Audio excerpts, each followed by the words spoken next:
Hello friends, हाजिर हूं मैं राय सिंप्लीफाइड में इग्नू एमबीए एमएमपीसी 15 के असाइनमेंट क्वेश्चन नंबर 3C को लेकर, जिसमें मैं नॉन प्रोबेबिलिटी सैंपलिंग मेथड को काफी इजी और इंटरेस्टिंग वे में एक्सप्लेन करूंगा, जिससे आप अपने वर्ड्स में असाइनमेंट में 3 to 4 क्वेश्चंस लिख पाएं और इजीली आपको यह content throughout the life memorise रहे।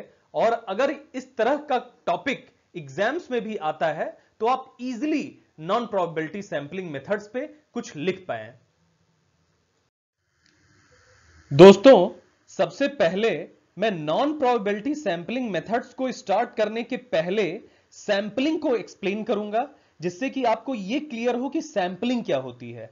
उसके बाद मैं डिफरेंट टाइप्स ऑफ सैंपलिंग को बताऊंगा कि डिफरेंट टाइप्स ऑफ सैंपलिंग क्या होती है, और देन हम नॉन प्रोबेबिलिटी सैंपलिंग मेथड पे पहुंचेंगे, जिसमें मैं one by one different types को एक्सप्लेन करूंगा और फाइनली मैं इस पूरे वीडियो को समराइज करूंगा, जिससे कि एक साथ आपको कंप्लीट ओवरव्यू मिल सके।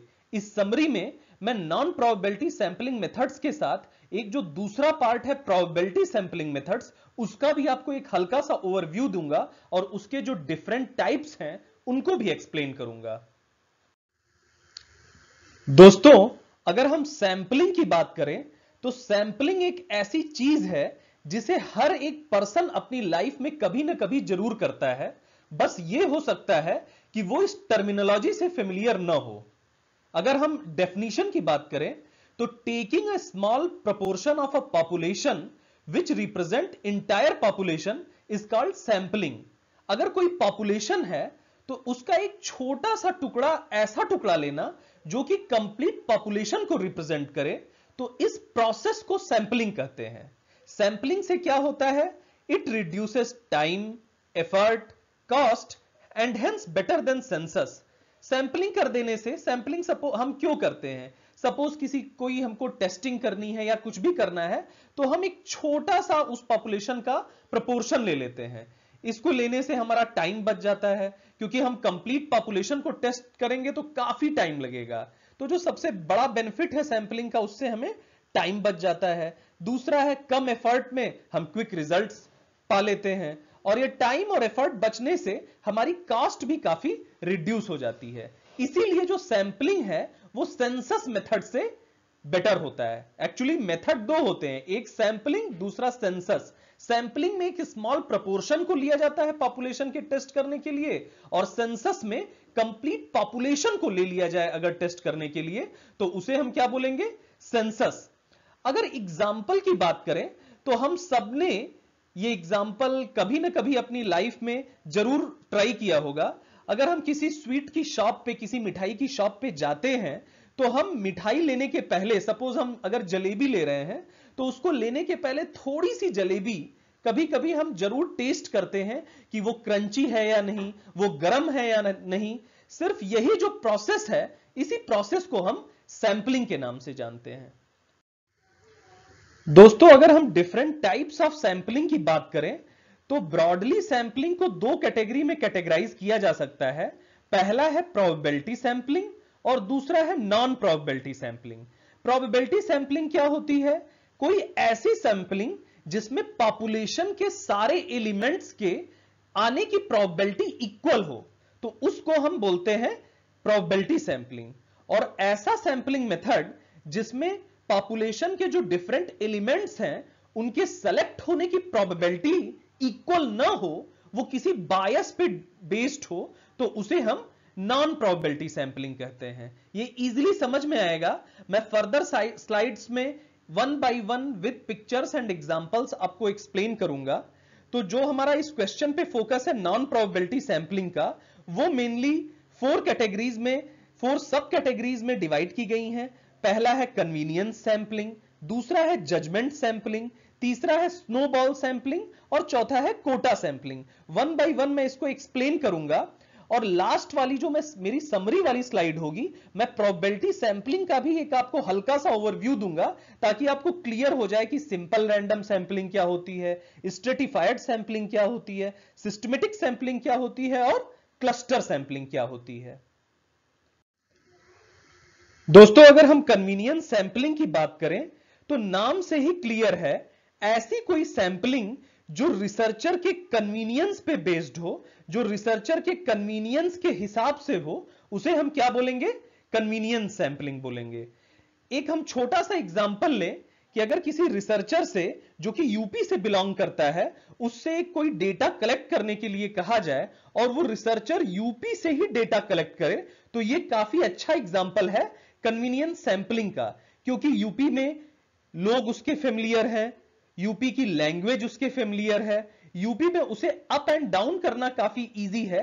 तो अपने कन्वीनियंस के हिसाब से रिसर्चर ये डिसाइड करता है कि हम डेटा कहां से कलेक्ट करेंगे, यूपी से ही। तो ये काफी अच्छा एग्जांपल है कन्वीनियंस सैंपलिंग का। दोस्तों, अगर हम next type of non probability sampling की बात करें तो वो है जजमेंट सैंपलिंग। नाम से ही क्लियर है कि अगर रिसर्चर अपने जजमेंट के बेस पे, अपनी चॉइस के बेस पे सैंपल का कलेक्शन करता है, तो इस तरह का जो सैंपलिंग मेथड है वो जजमेंट सैंपलिंग कहलाता है। एग्जांपल से अगर हम समझेंगे तो ये काफी हमें क्लियर हो जाएगा। सपोज रिसर्चर को एक टास्क दिया जाए कि वो माइक्रोवेव ओवन का परफॉर्मेंस एसेस करना है उसे। तो अगर रिसर्चर ये डिसाइड करे कि वो जो फीडबैक लेगा, वो डेटा कलेक्ट करेगा, वो सिर्फ विमेन से ही डेटा कलेक्ट करेगा, तो ये एक जजमेंट सैंपलिंग का एग्जांपल है, क्योंकि इसमें रिसर्चर ये एज्यूम करता है चूंकि हाउस होल्ड में माइक्रोवेव ओवन का यूज लार्जली विमेन्स के द्वारा किया जाता है, तो रिसर्चर अपने इस थिंकिंग पे ये डिसाइड करता है कि हम जो डेटा कलेक्ट करेंगे वो सिर्फ विमेन से ही फीडबैक लेंगे। तो ये उसकी एक जजमेंट के रिजल्टेंट ये काम हुआ, ये डेटा सिलेक्शन की प्रक्रिया हुई, तो इसे हम क्या कहेंगे? Judgment sampling. दोस्तों, अगर हम next type of non probability sampling method की बात करें तो वो है स्नोबॉल सैंपलिंग। इस सैंपलिंग को अगर हमें समझना है तो अगर हम सिर्फ स्नोबॉल पे फोकस करें तो ये बिल्कुल क्लियर हो जाएगा कि नॉन प्रोबेबिलिटी सैंपलिंग मेथड में स्नोबॉल सैंपलिंग क्या होती है। अगर हम एक स्नोबॉल को लें और उसको हम फेंकें तो वो बड़ी स्नोबॉल छोटी छोटी स्नोबॉल्स में टूट जाती है। इसी तरह से इसमें क्या होता है, रिसर्चर किसी पर्सन से डेटा कलेक्ट करता है और वो फर्दर डिफरेंट पर्संस का रेफरेंस उस पर्सन से लेता है और फर्दर जिन पर्संस का रेफरेंस उसे मिला है वहां से डेटा कलेक्ट करता है, फर्दर रेफरेंस लेता है और इसी तरह से आगे बढ़ता चला जाता है। तो ये जो मेथड ऑफ सैंपलिंग है वो स्नोबॉल सैंपलिंग कहलाती है। इसका सबसे अच्छा एग्जांपल है नेटवर्क मार्केटिंग। नेटवर्क मार्केटिंग में क्या होता है, हम सब जानते हैं कि एक पर्सन 3 पर्संस को जोड़ता है या 4 पर्संस को जोड़ता है, फर्दर वो अपनी चेन, अपनी ब्रांचेस बढ़ाते जाते हैं और इस तरह से एक बड़ी चेन बनकर के तैयार हो जाती है। तो मैं ये होप करता हूं कि स्नोबॉल सैंपलिंग काफी क्लियर होगा। इसमें दोस्तों हमें कुछ नहीं करना, सिर्फ स्नोबॉल पे फोकस करना है, तो हम इजीली स्नोबॉल सैंपलिंग को डिफाइन कर सकते हैं।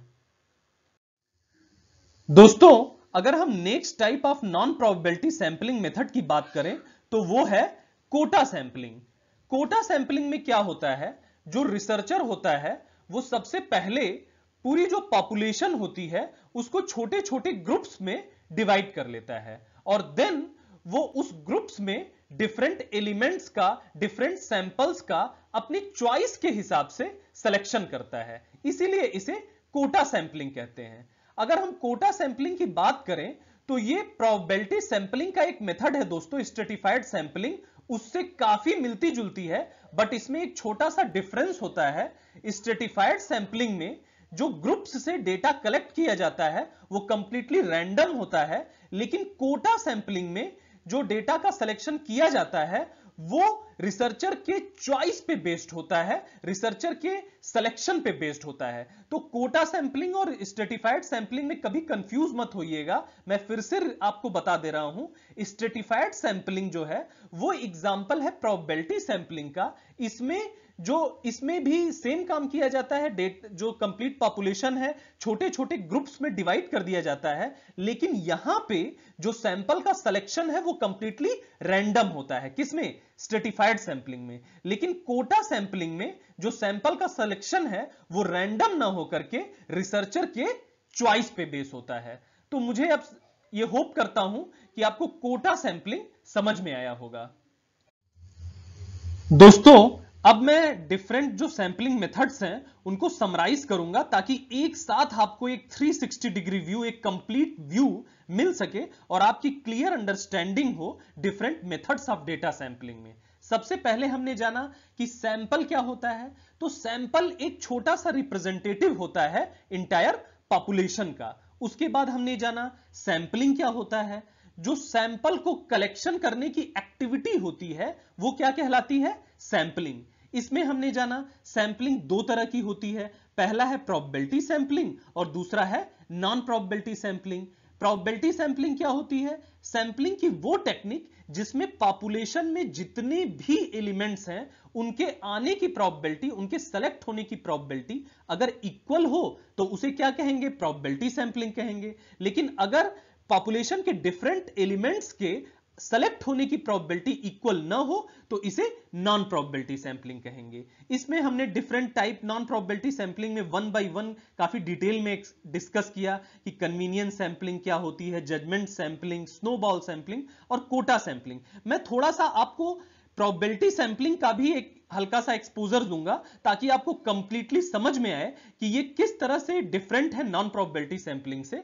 तो सबसे पहला जो टाइप है प्रोबेबिलिटी सैंपलिंग का वो है सिंपल रैंडम सैंपलिंग। इसमें कुछ भी नहीं होता दोस्तों, जस्ट पॉपुलेशन से कंप्लीटली रैंडमाइज्ड मैनर में कोई भी एक छोटा सा सैंपल ले लिया जाता है। दूसरा जो टाइप है वो स्ट्रेटिफाइड सैंपलिंग का है जो कि काफी मिलता जुलता है इस कोटा सैंपलिंग से, जो कि मैंने आपको एक हल्का सा जो डिफरेंस था वो भी लास्ट स्लाइड में एक्सप्लेन किया। स्ट्रेटिफाइड सैंपलिंग में क्या होता है दोस्तों, सबसे पहले पॉपुलेशन को होमोजीनियस ग्रुप्स में, जिसको स्ट्रेटा भी कहते हैं, उसमें डिवाइड कर लिया जाता है और फिर डिफरेंट स्ट्रेटम से, डिफरेंट ग्रुप्स से जो सैंपल है उसको कलेक्ट किया जाता है। अगर सारे ग्रुप से same number of sample select किया जाए तो इसको प्रोपोर्शनेट सैंपलिंग कहते हैं, और अगर सारे ग्रुप से सेम नंबर ऑफ सैंपल न सेलेक्ट किया जाए तो इसे क्या कहते हैं, डिस्प्रोपोर्शनेट सैंपलिंग कहते हैं। सपोज एक अगर हम इसका एग्जांपल लें तो काफी अच्छे से हमें ये क्लियर होगा। हमें कोई डेटा लेना है तो हम इंटायर पॉपुलेशन को या तो एज के हिसाब से डिवाइड कर दें, सेक्स के हिसाब से डिवाइड कर दें या इनकम के हिसाब से डिवाइड कर दें, और देन इस कैटेगरीज के बाद हम उस डिफरेंट कैटेगरीज में अगर डिफरेंट डिफरेंट सैंपल्स को कलेक्ट करते जाएं तो ये किसका एग्जांपल है, स्ट्रेटिफाइड सैंपलिंग का। दूसरा है जो अपना प्रोबेबिलिटी सैंपलिंग का एग्जांपल, वो है क्लस्टर सैंपलिंग।